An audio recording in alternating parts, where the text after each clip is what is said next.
بسم اللہ الرحمن الرحیم۔ السلام علیکم ناظرین، میں آپ کا میزبان مشرف یاسین ہوں اور آپ دیکھ رہے ہیں پروگرام حق اسپیشل۔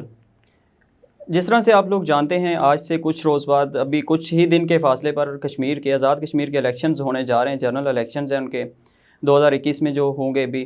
25 جولائی کو الیکشنز ہیں یہ۔ ان الیکشنز میں کون سی پارٹی کیا پوزیشن حاصل کرے گی، کون سی پارٹی جیتے گی، کون سی پارٹی ہار کے اپنے گھر کو جائے گی، کون سی پارٹی حکومت بنائے گی، یہ تو 25 جولائی کو ہی دیکھا جائے گا۔ آج کے پروگرام میں گفتگو کرنے کے لیے ہمارے ساتھ جو مہمان موجود ہیں، انتہائی زبردست قسم کے سیاسی گرانے سے تعلق رکھتی ہیں، بڑا زبردست قسم کا سیاسی بیک گراؤنڈ ہے ان کا۔ کھولا خان صاحبہ موجود ہیں، جن کا تعلق اگر میں بتا دوں، ان کے والد صاحب جو فریڈم فائٹر تھے، تحریک آزادی میں ان کا بڑا زبردست قسم کا نمایاں کردار تھا۔ میر پور کے فاتح بھی ان کو قرار کہا جاتا ہے۔ اس طرح ان کو جو لقب دیا گیا ہے، خان آف منگ کا لقب ان کو دیا جاتا ہے۔ ان کا نام کرنل خان محمد خان ان کا نام تھا۔ اس طرح کے ایک سیاسی بیک گراؤنڈ سے، زبردست قسم کے بیک گراؤنڈ سے تعلق رکھنے والی خاتون ہمارے ساتھ آج کے جو ہماری مہمان موجود ہیں، ان سے ہم گفتگو کریں گے کشمیر کے الیکشنز کے معاملے پر۔ کشمیر کے الیکشنز میں P T I Pakistan Tehreek Insaf کی طرف سے یہ کینڈیڈیٹ ہیں، پاکستان تحریک انصاف کی طرف سے یہ الیکشن میں جائیں گی، کمپین چلا رہی ہیں ابھی تک۔ دیکھتے ہیں کہ الیکشن میں کیا بنتا ہے، ان سے اسی معاملے پر گفتگو کریں گے۔ میڈم، پہلے تو میں آپ کا شکریہ ادا کروں گا، آپ نے ہمیں ٹائم دیا۔ سب سے پہلے یہ بتائیے گا، جو کشمیر کے الیکشنز ہونے جا رہے ہیں، اس میں لوگوں سے وعدے کیا کیے گئے ہیں پاکستان تحریک انصاف کی طرف سے؟ سب سے پہلے تو جی آپ کا بہت شکریہ کہ آپ نے مجھے یہاں بلایا اور بات کرنے کا اور اپنے لوگوں کے ساتھ انٹریکشن کا موقع دیا، بہت شکریہ۔ وعدے کوئی خاص ہم نے وعدے نہیں کیے، لیکن ہمارا جو پی ٹی آئی کا، جو پاکستان تحریک انصاف کا جو سٹانس ہے کہ ہم کرپشن کا خاتمہ اور انصاف کا جو بول بالا اور انصاف کے لیے ہم نکلے ہیں، اور یہی ہمارا پاکستان میں بھی سٹانس تھا، اور اس کی مثالیں بھی آپ کے سامنے موجود ہیں کہ کس طرح کرپشن کے سامنے ہمارا لیڈر ایک تنہا کھڑا ہے، اور ان کے مقابلے میں جس طرح ساری جماعتیں اکٹھی ہو کے کر رہی ہیں اپنا سو کالڈ احتجاج، تو یہی سٹانس ہمارا ادھر بھی ہے۔ ہم جس طرح سے آزاد کشمیر میں خاص طور پہ کشمیر ایشو کو جس طرح سے ڈیمیج کیا گیا اور پھر جو عوام کا استحصال کیا گیا، تو ہمارا ابھی فی الحال تو وعدہ یہی ہے کہ ہم ان عوام کو ان کے جو حقوق ہیں، جو ان کے لیے وفاق سے جو فنڈز جاتے تھے، انفارچونیٹلی وہ عوام کی فلاح و بہبود کے لیے نہیں خرچ کیے گئے مگر اپنی جیبوں میں ڈالے گئے۔ تو سب سے پہلے تو ہمارا وعدہ یہ ہے کہ ہم میک شور کریں گے کہ ان کے لیے جو فنڈز وفاق سے جاتے ہیں وہ عوام کی فلاح و بہبود پہ خرچ ہو سکے، اور پلس یہ کہ کشمیر ایشو پہ جو ہمارے لیڈر کا جو سٹانس ہے، جس طرح سے خان صاحب نے اپنے آپ کو کشمیریوں کا ایمبیسڈر جو ایک اناؤنس کیا ہے، تو اس کی مثالیں بھی آپ کے سامنے موجود ہیں کہ جس طرح سے موجودہ حکومت میں جس طرح کشمیر ایشو کو انٹرنیشنل پلیٹ فارم پہ پرسیو کیا گیا، اور جو پذیرائی ملی کہ آج جو انٹرنیشنل دنیا کی توجہ اس طرف مبذول ہو سکی، میں اس کا کریڈٹ ڈیفینیٹلی اپنے لیڈر کو دوں گی۔ اور تو یہی ہمارا آگے سٹانس کشمیریوں سے، یہی ہمارا وعدہ بھی ہے کہ انشاءاللہ ایک ایسا لیڈر جو اگر تاریخ اٹھا کے دیکھیں کہ پہلی دفعہ امریکہ کو نو کہنے والا لیڈر ہمارے پاس موجود ہے، تو یہی اس میں یہ صلاحیت ہے، ہمارے اس لیڈر کی یہ صلاحیت ہے کہ وہ مودی کی آنکھوں میں آنکھیں ڈال کے نو بھی کہہ سکے گا اور کشمیریوں کو ان کا حق دلوا سکے گا۔ تو یہی ہمارا وعدہ ہے۔ یہ الیکشن میں ابھی آپ کے جو وعدے آپ نے کیے؟ جی بالکل جی میڈم، وہاں پہ کشمیر آپ کو پتہ ہے ایک رورل ایریا ہے بیسیکلی، اس طرح سے اس کے شہری علاقے کم ہے، اربن ایریاز کم ہے، زیادہ رورل ایریاز پر ڈیپینڈ ہے۔ تو جو ان کے مسائل ہیں کشمیریوں کے، آبویسلی آپ جانتی ہوں گے مسائل وہاں کی، آپ رہنے والی ہیں، تو سب سے بڑے جو مسائل کا لوگوں کو سامنا کرنا پڑتا ہے، پہلے تو آپ یہ بتائیں آپ کے خیال میں مسائل ہیں کیا؟ پہلے مسائل ایڈریس کرنے چاہیے نا، کہ کیمپین آپ الیکشن کی جب بھی کر رہے ہیں کوئی، ان میں مسائل ایڈریس کرنے چاہیے۔ مسائل کیا بیسیکلی؟ تو آپ کی نظر میں کون سے مسائل ہیں وہاں پہ لوگوں کو پیش؟ جی، سب سے بڑا مسئلہ جو میں خود بھی جو فیس کر رہی ہوں، چونکہ ہم زیادہ آنا جانا، چونکہ میں ادھر بھی رہتی ہوں ادھر بھی رہتی ہوں، تو ہمارا آنا جانا بھی رہتا ہے، تو سب سے جو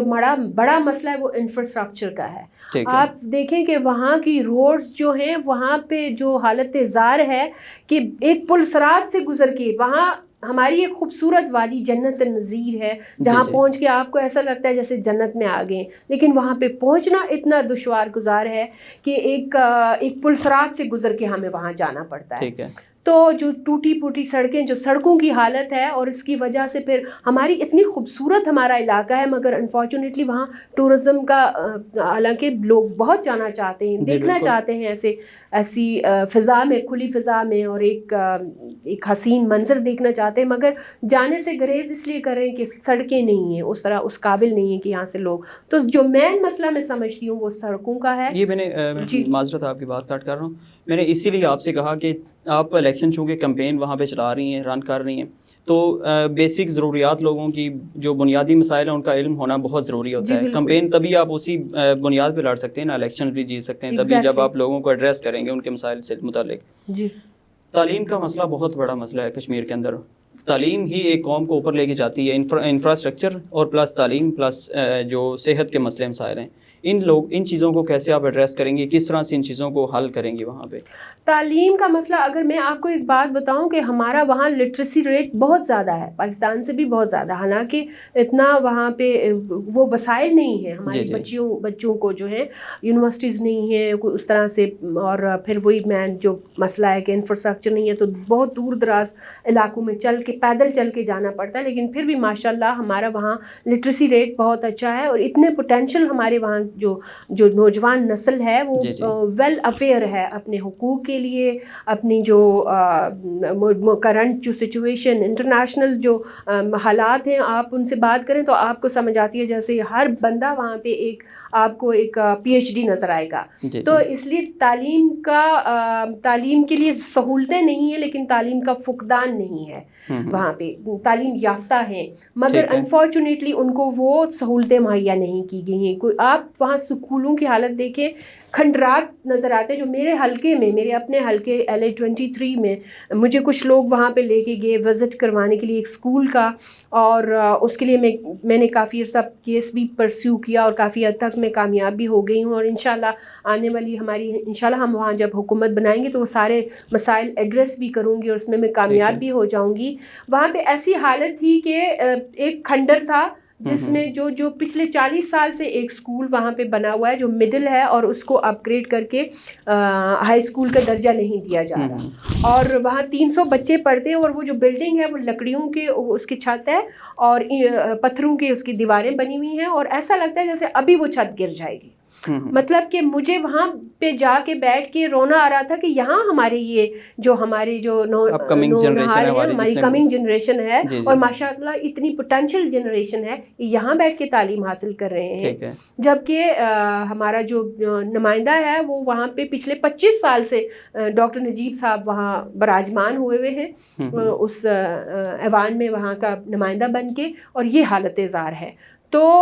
میں سمجھتی ہوں کہ یہ ہمارا پرائرٹی ایشو میں یہ بھی ہوگا کہ ہم بچوں کو وہ بلڈنگز مہیا کر سکیں, ہم ان کے لیے کنوینس کا انتظام کر سکیں, اور سب سے زیادہ ضروری جو سڑکیں بنا سکیں, تاکہ 15-20 میل ہمارے بچے جو ہیں وہ سڑک نہ ہونے کی وجہ سے پیدل چل کے ایک اسکول سے دوسرے اسکول میں جاتے ہیں. آپ نے بات کی کہ آپ کے علاقے میں جو اسکول کا جس کا حوالہ دیا کہ وہ مڈل ہے, اس کو ہائی اسکول نہیں کیا گیا, اسٹینڈرڈ اس کا اپ گریڈ نہیں کیا گیا.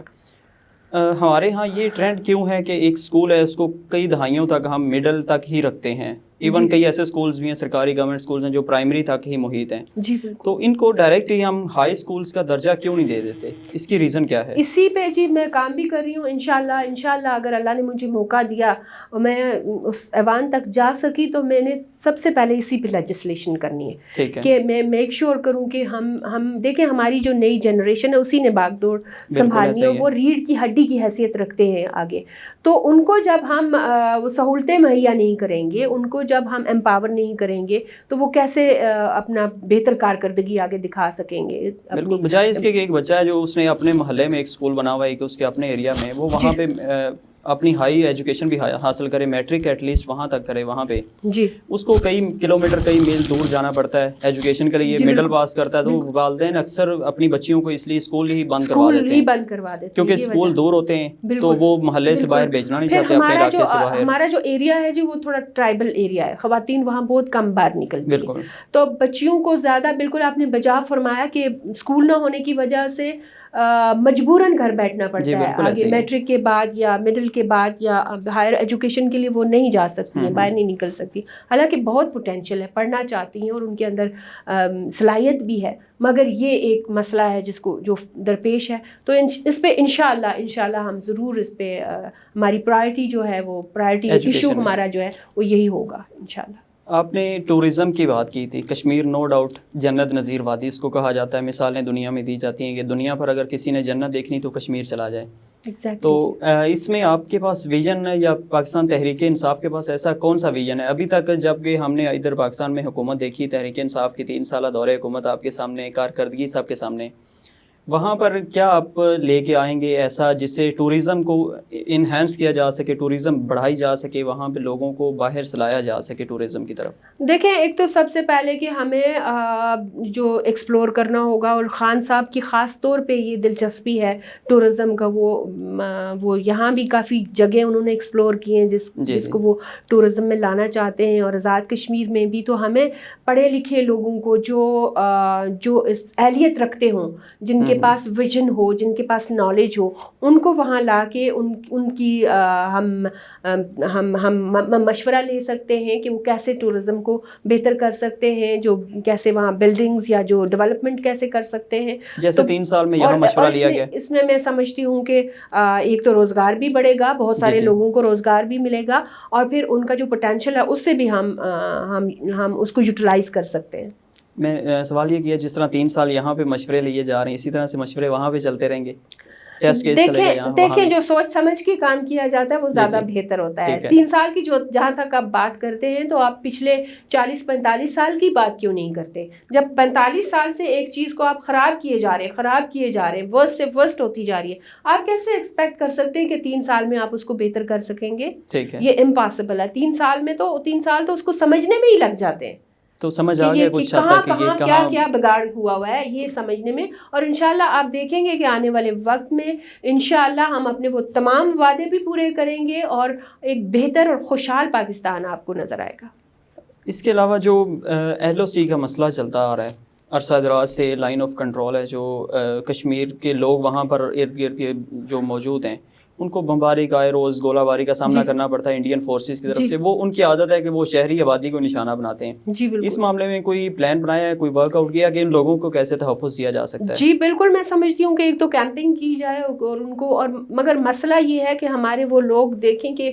وہ اتنے محب وطن ہیں اور وہ اتنے نڈر ہیں کہ وہ ان گولہ باری ہو رہی ہوتی ہے, جانوں کو خطرہ ہوتا ہے, مگر وہ اپنی زمینیں نہیں چھوڑنا چاہتے, وہ اپنا گھر نہیں چھوڑنا چاہتے, وہ ادھر ہی رہنا چاہتے ہیں. تو اس کے لیے ہمیں کچھ بہتر ان کے لیے انتظامات کے, ان کی ڈسلوکیشن اگر ہو تو ان کو بہتر سہولیات کے ساتھ اور کوئی اکاموڈیشن اچھی دی جائے. ان کو پہلے تو ہمیں ذہنی طور پہ ان کو تیار کرنا ہوگا کہ یہ ٹیمپریری جو ڈسلوکیشن ہو رہی ہے اور آپ کو واپس اپنی زمینوں پہ آ کے آباد کیا جائے گا. بہت نقصان ہو رہا ہے, جیسے ٹارگٹ کلنگ کرتے ہیں وہ, ہمارے بچے اسکول جا رہے ہوتے ہیں تو اسکول کی وینس پہ فائرنگ شروع ہو جاتی ہے,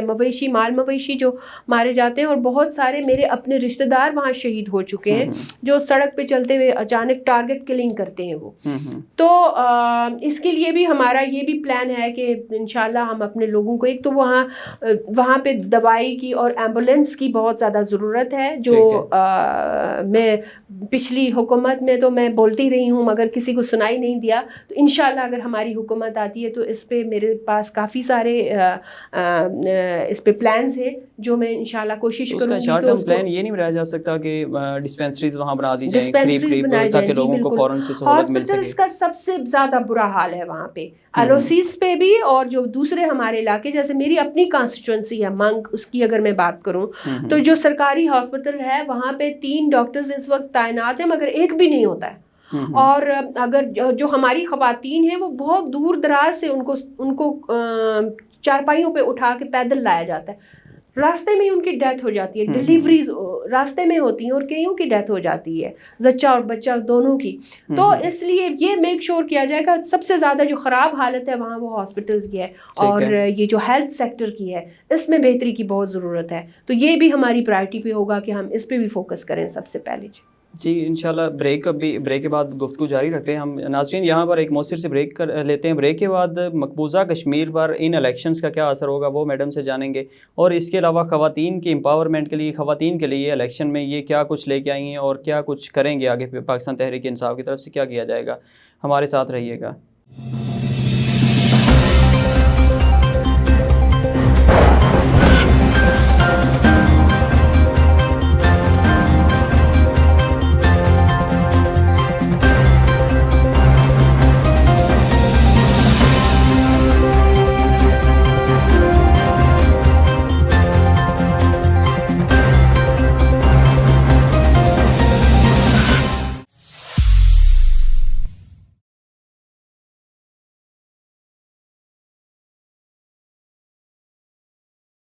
ویلکم بیک ناظرین. بریک پر جانے سے پہلے ہم گفتگو کر رہے تھے کہ ایل او سی پر موجود جو اس کے سراؤنڈنگ میں لوگ موجود ہیں کشمیری, ان کے ساتھ جو واقعات پیش آ رہے ہیں اس پر کیا ذمہ داری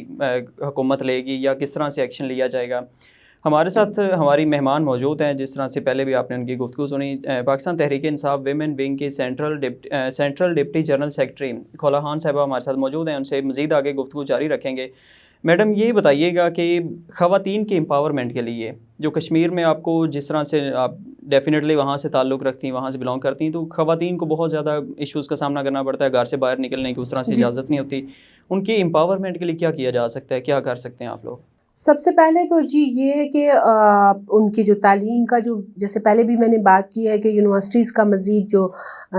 جو کیا جائے, وہاں پہ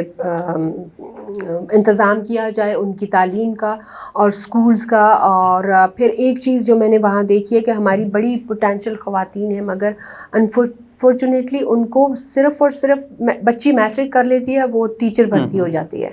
بس, اور پھر وہی اس کا فیوچر ہوتا ہے. تو میں سمجھتی ہوں کہ خواتین جس طرح سے موجودہ دور میں جس طرح خواتین ماشاء اللہ زندگی کے ہر میدان میں جو ہے وہ اپنے بھائیوں کے ساتھ, مرد حضرات کے ساتھ شانہ بشانہ کھڑی ہیں اور اپنی جو کارکردگی ہے اس کا مظاہرہ کر رہی ہیں, تو ہم وہاں پہ یہی ہماری کوشش ہوگی کہ دوسرے جو شعبہ جات ہیں ان میں بھی خواتین کا جو ہے وہ کوٹا بھی رکھا جائے اور خواتین کو موقع دیا جائے کہ وہ ہر شعبے میں آ کے اپنی جو ہے اپنا پوٹینشیل وہ اس کو یوٹیلائز کر سکیں اور اپنی کارکردگی دکھا سکیں. تو یہ اس پہ ہم خواتین کی امپاورمنٹ پہ, پلس یہ کہ جیسے قرضہ جات کا میں نے کہا کہ خواتین کو ہم ایک چھوٹے پیمانے پہ قرضہ جات دیں گے تاکہ وہ زیادہ کانفیڈنٹلی دیکھیں. جب ایک خاتون اپنے گھر کے کسی فرد سے باہر نکلتی ہے اور حصہ لینا چاہتی ہے ملکی سیاست میں یا دوسرے کسی شعبے میں, تو اس کو مرد کے آگے ہاتھ پھیلانا ہوتا ہے جو پھر اس کو ہرڈل بن جاتا ہے اس کے کام کے اندر. تو ہم خواتین کو چاہتے ہیں کہ وہ اتنی کانفیڈنٹ ہوں, یہ فائنینشلی بھی اتنی اسٹرانگ ہوں کہ ان کو پھر ہاتھ نہ پھیلانا پڑے اور وہ زیادہ کانفیڈنٹلی اپنا جو ہے وہ کردار ادا کر سکیں. تو اس کے لیے ہم آسان قرضہ جات بھی دیں گے اور پھر ہم ملازمتوں میں بھی ان کا باقاعدہ کوٹا رکھیں گے ہر شعبے میں جو ہے, ہر ادارے میں, ٹھیک ہے, تاکہ وہ زیادہ کانفیڈنٹلی جو ہے وہ اپنا کردار ادا کر سکیں. پلس یہ کہ جیسے وہاں پہ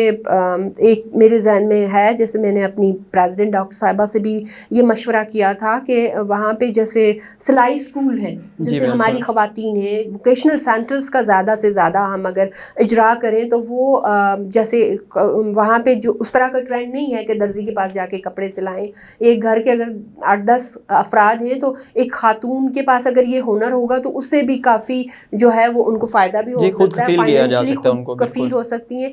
تو یہ بھی ایک ہمارا ہے کہ ان کو سلائی سینٹرز کھولے جائیں, ان کو ٹریننگ دی جائے بچیوں کو. جیسے ہمارے گاؤں میں کل میں گئی ہوئی تھی خواتین کے ساتھ, تو انہوں نے یہ بھی ایک مطالبہ پیش کیا کہ آپ اس پہ ہمارے لیے کچھ کام کریں. تو ساتھ اس میں یہ بھی کیا جا سکتا ہے ان کو آپ کچھ اس طرح کی جو انسٹرومنٹس ریکوائرڈ ہیں, سلائی مشین جس طرح کے جی بالکل وہ بھی پرووائڈ کر دی جائیں, یا اس طرح کی چیزیں آپ دے دیں, باقاعدہ ادارے کھولے جائیں, مطلب بلڈنگز بنائی جائیں, وہاں خواتین کو سکھایا جائے, سرکاری طور پہ یہ ادارے ہوں جو سکھائیں خواتین کو. تو یہ بھی ایک بہت بڑا میرا خیال ہے ہنر مندی سب سے زیادہ بہتر ہے کہ ان کو ہنر سکھایا جائے کہ وہ زیادہ امپاور ہو سکیں اور زیادہ کانفیڈنٹلی. کیونکہ میں نے جیسے ان کو کل بھی کہا، دیکھیں خواتین ہماری آبادی کا 52% ہے، مینس کہ مردوں سے بھی زیادہ ہے. تو پھر ان کو بھی حق پہنچتا ہے کہ وہ تمام زندگی کے جو شعبے ان میں اپنا کردار ادا کریں، ملکی سیاست میں بھی آگے آ سکیں. گو کہ ہمارا تھوڑا ٹرائبل ایریا ہے، وہاں تھوڑا سا خواتین کو اتنا فرنٹ فٹ پہ آ کے نہیں اجازت ملتی ہے کام کرنے کی. لیکن اگر پوٹینشیل ہو اور اگر ان میں ہنر ہو تو پھر وہ اپنی جو ہے کارکردگی کا مظاہرہ بھی کر سکتی ہیں اور خود کفیل بھی ہو سکتی ہیں، امپاور بھی ہو سکتی ہیں اور اپنی اکانومی کو بھی بڑھا سکتی ہیں. ٹھیک ہے. آپ کو میں مقبوضہ کشمیر کی طرف لے کے آتا ہوں. ان الیکشنز کا مقبوضہ کشمیر پر کیا اثر ہوگا؟ جب جو انڈیا کا اقدام آپ اس میں ذہن میں رکھیے گا جو 5 اگست 2019 کا ہے، اس کے بعد سے اب تک جو چینج آئی ہے مقبوضہ کشمیر کے حالات کی، اس پہ کیا اثر انداز ہوں گے ان کے الیکشنز؟ دیکھیں جی، آپ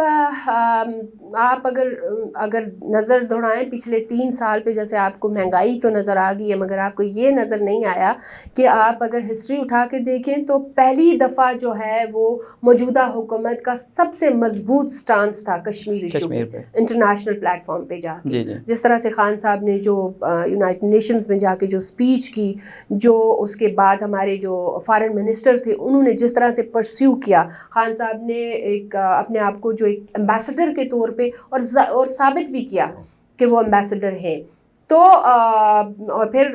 ایک اور مثال جو ہمارے لیے، دیکھیں ایک لیڈر کا سوشل مائنڈڈ ہونا بہت ضروری ہے تاکہ عوام کے لیے کمپیشن ہو اس کے دل میں. تو ہمارے لیڈر کی یہی مثال ہے. ابھی دیکھیں کووڈ میں جیسے وفاق کی طرف سے ہماری وہاں کی جو آزاد کشمیر کی حکومت تھی، انہوں نے گھروں میں تو بٹھا دیا لوگوں کو، ان کی ایون جو سرکاری ملازمین تھے ان کی تنخواہیں تک روک لی، مگر یہ نہیں سوچا کہ یہ کھائیں گے کہاں سے، یہ ان کے بچے کہاں سے کھائیں گے. جو ہمارے وہاں زیادہ ڈیلی ویجز پہ کام کرنے والے مزدور طبقہ اور کھیتوں میں کام کرنے والے لوگ ہیں، تو ان کو جب گھروں میں بٹھا دیا تو پھر پاکستان کے جو یہاں وفاق سے ان کے لیے 12 ہزار کے پیکیجز کے جو گھر میں لوگوں اس وقت بہت زیادہ بڑی ضرورت تھی جو ان لوگوں کی جو پوری کی گئی. پھر ابھی دیکھیں ہیلتھ کارڈ کا جو اجرا ہوا، تو اس کے ذریعے ایک بہت بڑی ایڈ جو ہے وہ کشمیر کے لوگوں کو، چونکہ ہمارے وہاں پہ حالات ایسے ہیں کہ بیماریاں بھی زیادہ ہیں اور ہر دوسرا بندہ جو ہے وہ کسی نہ کسی بیماری میں مبتلا ہے، اور ان حالات میں ان کے پاس فائنینشلی اتنے اسٹرانگ نہیں ہے کہ وہ جا کے علاج کرا سکیں. تو یہ ایک بہت بڑا پیکیج ہے اور بہت بڑی جو ہے میں سمجھتی ہوں کہ ہیلپ ہے پاکستان کی اس سے. تو اس طرح اسی لیے میں سمجھتی ہوں کہ ایک ایسے لیڈر کی حکومت کا وہاں آنا ایک بہت بڑا ایک خوش آہن بات ہے. اور اسی طرح پھر اگر دیکھیں آپ کا سوال ہے کہ مقبوضہ کشمیر پہ کیا امپیکٹ ہوگا، تو کشمیریوں کو جس طرح سے خان صاحب نے اپنا ایمبیسڈر گردانا ہوا ہے اور جس طرح سے وہ واقعی ایمبیسڈر ہونے کا ثبوت بھی دے رہے، تو اگر وہاں پی ٹی آئی کی حکومت آ جاتی ہے تو ان کا ایک تو مورال بہت بوسٹ ہو جائے گا اور پھر زیادہ بہتر طریقے سے جو ہے پاکستان وہاں انٹرنیشنل پلیٹ فارم پہ جا کے جو ہے کشمیر ایشو کو پرسیو کر سکتا ہے، زیادہ بہتر پوزیشن میں ہو. آنے والے دنوں میں کوئی انڈیا پہ پریشر ڈالا جا سکتا ہے اس معاملے پہ جو آرٹیکل 370 اور 35A انہوں نے ریووک کیے کشمیر کے جو اس کو چینج کرنے کے لیے، اپنا اس پہ اثر و رسوخ بڑھانے کے لیے، یا اس کی جو آبادی ہے بیسیکلی ان کا ٹارگٹ یہ ہے نا ان آرٹیکلس کو ختم کر کے کہ وہاں پر آبادی کا تناسب چینج کیا جائے. تو کیا سمجھتی ہیں کہ پریشرائز کیا جا سکے گا آنے والے ٹائم میں؟ جی بالکل، اور آلریڈی پریشرائزڈ ہو چکا ہے. میں نے جب یہ ایبروگیشن ہوئی تھی تو میں نے اس وقت بھی کئی چینلز پہ یہ کہا تھا کہ ہندوستان کو اپنا یہ جو ایکٹ ہے، یہ بروٹل ایکٹ ہے، اس کو ریورس کرنا پڑے گا. ابھی آپ نے دیکھا کہ جو ہندوستان کی جو سپریم کورٹ ہے انہوں نے فیصلہ کر دیا ہے کہ یہ غلط انہوں نے ایک ایکٹ کیا ہے. تو اب ہندوستان مجبور ہو گیا ہے کہ وہ سوچنے پہ مجبور ہو گیا ہے کہ اس کو ریورس کریں اور واپس جو خصوصی حیثیت ہے اسی حیثیت میں لائیں کشمیر کو. تو انشاءاللہ یہ بالکل بہت جلد انشاءاللہ اس فیصلے کو امپلیمنٹ بھی کیا جائے گا اور یہ فیصلہ ریورس کیا جائے گا، اور کشمیری اپنی جتنی جدوجہد کر چکے ہیں، جو قربانیاں دے چکے ہیں، ان کے عوض انشاءاللہ اپنی اسی پرانی حیثیت میں کو برقرار رکھنے میں کامیاب کشمیر ہو کی جائیں آزادی گے۔ میں خواتین کیا کردار ادا کر سکتی ہیں؟ آپ ماشاءاللہ ایک بڑے ایکٹیو طریقے سے اپنا کردار ادا کر رہی ہیں ایک سیاسی طور پر، لیکن آزادی میں کیا کردار ادا کیا جا سکتا ہے؟ آزادی پہ جی ہماری خواتین کی مثالیں آپ کے سامنے ہیں، جس طرح سے ہماری آپ اگر ویڈیوز دیکھتے ہوں وہاں سے جو آتی ہیں کہ ہماری وہ بہادر مائیں، میں ان کو سلام کرتی ہوں کہ جو اپنے بیٹوں کے لاشوں پہ بیٹھ کے آزادی کے نعرے لگاتی ہیں۔ جی ہماری جو سینکڑوں خواتین جن کی زندگی کا سب سے قیمتی سرمایہ ان کی عصمت تک لٹ چکی ہے، مگر وہ پھر بھی برسر پیکار ہیں، وہ باہر نکلتی اور آزادی کے لیے آواز اٹھاتی ہیں۔ ہماری حریت کی جو خواتین، ہماری جو آسیہ اندرابی کی مثال آپ کے سامنے ہے، جو کہ پچھلے کئی سالوں سے ان کے جو شوہر ہیں ڈاکٹر فختو، وہ ابھی تک پابند سلاسل ہیں، اور وہ آئے روز ان کو جیل میں ڈال دیا جاتا ہے۔ ان کے چھوٹے چھوٹے بچوں کے ساتھ ان کو 13 سال تک جیل میں رہنا پڑا۔ اسی طرح ہماری دوسری خواتین جو ہیں، پروینہ آہنگر ہیں، اور خواتین ہیں، یاسمین راجہ ہیں، تو بہت ساری خواتین وہاں اپنا کردار ادا کر رہی ہیں۔ پلس یہ کہ یہاں کی جو میں بڑے فخر سے کہوں گی کہ ہماری جو خواتین ہیں وہ مردوں سے بھی زیادہ متحرک ہیں، اور ہمیشہ پروٹیسٹ کرتی ہیں۔ ہر کشمیر کی جو ڈے ہوتا ہے اس میں باہر نکلتی ہیں، اور ہمیشہ بہت، حالانکہ کشمیر میں خواتین کا اس طرح سے باہر نکلنا کی اجازت نہیں ہے، لیکن کشمیر کی جب بھی کوئی میں نے پکارا، جب بھی کشمیر کے لیے احتجاج کے لیے، کانفرنس کے لیے کوئی بھی جب بلایا، تو بہت بڑی تعداد میں خواتین باہر نکلتی ہیں اور اپنی ان بہنوں کے لیے آواز اٹھاتی ہیں۔ تو میں سمجھتی ہوں کہ بہت بڑی کنٹریبیوشن ہے اور بہت بہتر کردار ادا کر سکتی ہیں کشمیر۔ آخر میں اپنے چاہنے والوں کے لیے اور ہمارے ناظرین کے لیے کیا پیغام دینا چاہیں گے کشمیر الیکشنز کے لیے، اور اوور آل میسج کیا دینا چاہیں گے؟ کشمیر الیکشن کے لیے جی میرا آپ کی وساطت سے اپنے تمام کشمیری بہنوں اور بھائیوں کو، میرے بزرگوں کو، سب کو میرا یہ پیغام ہے کہ خدا را یہ جو الیکشن ہے یہ ایک ٹرننگ پوائنٹ ہے،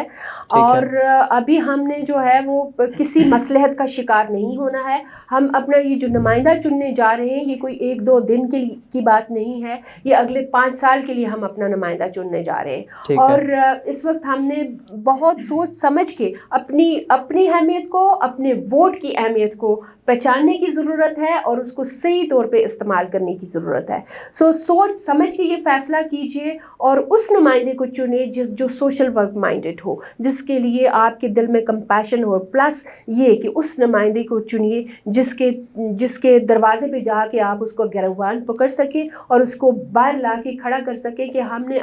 اگر آپ آج اس ایوان میں بیٹھے ہیں تو آپ کے پیچھے ہماری طاقت ہے، ہم نے اپنے ووٹ کی طاقت کے ذریعے آپ کو یہاں بٹھایا ہے، آپ یہاں ہمارے مسائل حل کرنے کے لیے آئے ہیں، یہاں پہ اپنا جو انجوائے کرنے کے لیے، اپنی جھنڈی لگانے کے لیے نہیں آئے ہیں۔ تو ایسے نمائندوں کو چنیے اور بہتر فیصلہ کیجیے۔ کسی مصلحت کا، کسی ٹوٹی کھمبے کی جو سیاست اس سے پہلے ہوتی رہی ہے، یا یہ جو آزمائے ہوئے لوگ ہیں، ان سے آپ ان کو مزید مت آزمائیں، اور سوچ سمجھ کے اپنے ووٹ کا استعمال کریں کہ آپ کا ووٹ جو ہے وہ آپ کے ضمیر کی آواز ہے، اس کو کسی کو خریدنے کی ہمت نہیں ہونی چاہیے۔ بہت شکریہ۔ کتنی پر امید ہے الیکشن جیتنے کے لیے؟ کتنی ایکسپیکٹیشنز ہیں کہ آپ سیٹس کتنی ون کر سکتے ہیں اس الیکشن میں؟ انشاءاللہ جی ہمارا بہت اچھا مومنٹم بن رہا ہے۔ میں ابھی پہلے مظفر آباد کا دورہ کر کے آئی، مظفر آباد ڈویژن میں گئی تھی، پھر ابھی یہاں پہ پونچھ ڈویژن میں گئی تھی، مجھے بہت اچھا رسپانس ملا وہاں پہ، اور مجھے پوری امید ہے کہ ہم انشاءاللہ 2/3 اکثریت سے جیتیں گے اور اپنی حکومت وہاں پہ بنانے میں کولیشن کے ساتھ حکومت بنائیں گے یا اکیلے بناتے نظر آ رہی ہیں آپ؟ فی الحال تو ہماری کولیشن کسی سے نہیں ہوئی جی، ابھی انشاءاللہ ہم اس پوزیشن میں ہیں کہ ہم حکومت بنانے کے 2/3، میں نے جیسے پہلے کہا کہ حکومت بنانے کے قابل ہیں، اور ابھی تک تو کوئی کولیشن نہیں ہوئی۔ انشاءاللہ ہم آگے بھی کوشش کریں گے کہ ہم ایک انڈیپینڈنٹ اور ایک خود مختار اور آزاد حکومت بنا سکیں وہاں۔ چلیں، بہت شکریہ میڈم، آپ نے اپنا قیمتی ٹائم ہمیں دیا، اتنی زبردست آپ کے ساتھ بہت اچھی گفتگو رہی۔ ناظرین، ہمارے ساتھ پاکستان تحریک انصاف ویمن ونگ کی سینٹرل ڈپٹی جنرل سیکرٹری خولا خان صاحبہ موجود تھیں۔ ان کی گفتگو آپ نے سنی، ان کے وعدے بھی سنے آپ نے، اور ایک خاص طور پر ایک بات میں اینڈ پہ یہ کہوں گا، وہ یاد رکھیے گا آپ لوگ بھی، کہ انہوں نے جو وعدہ کیا ہے کہ گریبان پکڑیے گا۔ اگر وعدے پورے نہیں کرتے تو ان نمائندوں کے جو جیتنے کے بعد اگر اپنے وعدے پورے نہیں کرتے تو گریبان پکڑیے گا ضرور، چونکہ پاکستان میں آج تک یہی ہوتا آیا ہے کہ جو وعدے کرتے ہیں 5 سال بعد وہ دوبارہ سے ووٹ مانگنے تو آ جاتے ہیں، 5 سال نظر نہیں آتے اپنے وعدے پورے کرنے کے لیے۔ تو ان کی یہ بات آپ نے ذہن میں رکھنی ہے۔ At the end of 5 years, جب 5 سال بعد آپ دیکھیں گے کیا کام کیا ہے، پرفارمنس کی بنیاد پہ ووٹ دیا کریں۔ پرفارمنس کی بنیاد پہ ووٹ دیں گے تو پاکستان ترقی کرے گا، کشمیر ہماری ریاست ہے وہ بھی تبھی ترقی کرے گی انشاءاللہ۔ اپنے میزبان مشرف یاسین کو پروگرام حق اسپیشل سے اجازت دیجیے. اللہ حافظ.